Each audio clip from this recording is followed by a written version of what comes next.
Қара кемпір. Маған әңгімені жеткізушінің айтуына қарасам, бұл оқиға шамамен 1970-80 жылдардың арасында болған оқиға екен. Маман да, адам да қат 100 шақты түтіні бар ауылға шүйкедей қара кемпір көшіп келгенде ешкім кетпепті. Ақкөңіл де көпшіл ауыл халқының жастар жағы енді әжеміз болады десіп, кемпір-сампырлар шүйіркелесетін құрбы таптық десе, қуақы шалдар кекетіп мұқататын тағы бір қу бас кемпір артық болмайды деген екен. Қара кемпіріңе ауыл өмірі таныс сияқты. Келе сала қараусыз тұрған үйлердің бірін әктеп кіріп алып, жұрт жинаған жылудан келген сиыр, қой, ешкі, тауық, үндікті кәнігі ауыл адамынша бағып-қағып әкете алыпты. Әйтеуір бірер айдан соң сол жергілікті тұрғындардан айырмашылығы болмай қалыпты. Бар уайым қайғысы жем-шөп пен өндірістік жарыстағы орын болған ауылға бәле 3 айдан кейін келеді. Еңгезердей елдің алдындағы тепсе темір үзетін азаматтар бірінен соң бірі төсек тартып жығылса, қариялардың есі ауысып, алжып, дел-құл болып қалады. Бураны жығатын балуан жігіттерге дейін көз алдында семіп барады. Кешегі тойлы ауыл бірер айда қара жамылады. Мұндай жағдайда ауыл не істейді? Жөн жоралғы, дін жоралғының барлығын жасайды, бірақ ештеңе көмектеспейді. Енді ауылды қойып, белгісіз кесел осы ауылдан шыққан адамдарды да жалмай бастайды. Бірінің оқудағы баласы, бірінің қызметтегі ағасының шаруалары насырға шауып, оңбауға қарайды.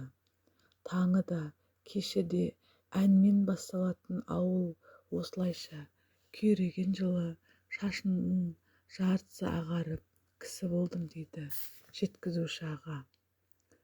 Тоқ етері жем-шөп науқанында шөпті артық бастырып қалғанын көрші аудандарға сататын бір кездегі шіріген бай кент сол жылы қалт-құлт еткен тақыр кедейге айналып шыға келеді. Мұндай көрсеткіш үшін басын кететін заман екен. Буыншақ түйіншегін сайлап, осы кеткеннен шатылмай, сотталмай қайтсам жақсы деп, совхоз директоры түнделетіп аудан орталығына жолға шығады. Ауылдан 30 шақырымдай ұзаған кезде жолға әлдекім жүгіріп шығып, бастықтың машинасын тоқтатады. Қараса, бұрынғы почтальон екен. Почтальон совхоз бастығын өзі тұратын жер кепеге алып барып, ауылдағы оқиғалар мен өзінің жоғалу себебін айта бастайды. Алғашқы күдігім әлі ешкім ауырмаған кезде-ақ пайда болды. Білесіз бе, анау қубас қара кемпірдің пенсиясы 350 сом. Ондай пенсия тек қана дербес пенсионерде ғана болады. Енді қараңыз, кім өлетін шағында сонау қаладан ыстық, салқын суы ағып тұрған үйін тастап, бір күн от жақпасаң қатырып тастайтын ауылға келеді. Кім өзі? Мақсаты не? Екінші күдігім, жеңіс күніне берілетін премияны апарғам. Есігі ашық тұр екен. Апеке, құтты болсын деп айқайлап тұрып, кіріп барып едім. Кемпір үстелден бірдеңелерді тез жинаймын деп шашып алды. Қарасам, 30 шақты бірдей фото, сосын барлығы да бір адамның суреті. Кемпір сонда маған жаман қарады. Баяғы бізді қарсы алатын момын кемпірдің табы да қалған жоқ. Содан кейін әлгі жайсыз оқиғалар басталды. Кесірі тиер деп сізге апыл-ғұпыл арыз жазып, қаладағы ағама тайып отырдым.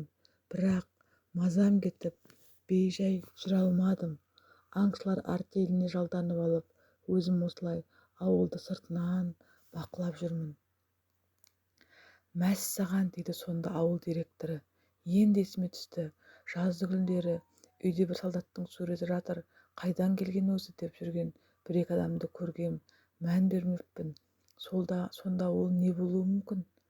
Ауданға бармай ауылға қайтып келген почтальон мен директор таң ата машинаның дабылымен жұртты дүрліктіріп оятады да алаңға жиналуларын сұрайды. Мұндай төтенше жиналыс күнде болмағасын халық тез жиналады. Директор мен почтальон білетіндерін тәптіштеп айтып береді. Сол-ақ екен, әйелдер жағы шулап қоя береді. Бірінен соң бірі барып үйлерінен табылған солдаттың фотосын алып келеді. Үйдегі альбомдардың бірінен түсіп қалған фото деп мән бермепті. Байқаса, солдаттың фотосы қабырғада ілулі фотолардың артына қыстырылып кеткен екен. Және қабырғадағы сурет кімдікі болса, сол бірден төсекке жығылатын қақсайды. Ашулы халық бірден қара кемпірдің үйіне қарай беттейді. Амал не? Кемпір жаяулатып тайып отырыпты дала жаққа. 3-4 күннен соң үсіп өлген күйі табылыпты даладан. Кейін анықталғандай, әлгі фотодағы солдат қара кемпірдің жалғыз ұлы екен. Соғысқа осы ауылдан аттанған, және кемпірдің өзі де осы ауылдың адамы болған екен кезінде. Бұл ауыл соғыста бір-ақ адам қаза болған бақытымен белгілі ауыл екен. Ал қаза тапқан бір-ақ адам әлгі кемпірдің ұлы екен. Құсадан әбден жынданып кеткен кемпірді бір кездері облыс орталығына алып кеткен. Кемпір одан соң есін жиып, тіпті табысты қызметте болғанға ұқсайды. Өлген кісінің фотосымен кесел жіберу сығандар да бар екен. Ендеше кемпірің құзғындықты қалада солардан көрген ғой. Кейін зейнетке шығады, іші пысады. Сосын тек қана осының ұлын алған құдай мен ауылда кеткен кегі есіне түседі. Құсасы қайта меңдейді. Кегін алған түрі шығар. Енді біз білмейміз. Білетініміз, ауылда кемпірдің үйін өртеп, оған бүкіл ауылдағы үйлерде қабырғада ілулі тұрған фотолардың барлығы тасталғаны. Артында солдаттардың фотосы бар жоғына қарамастан, содан ақ салдар айығып, шаруа оңала бастапты. Байқасаң, біздің ауылдағы үйлерде қабырғаға фото ілмейді. Және біреулерге альбом көрсетуге сараң дейді жеткізуші маған күліп. Және қазіргілер ол хикаятты білмейді де, жай балаларға фото ілуге болмайды деген тәрбие бергенбіз, солай кеткенбіз. Тыңдағандарыңызға рахмет.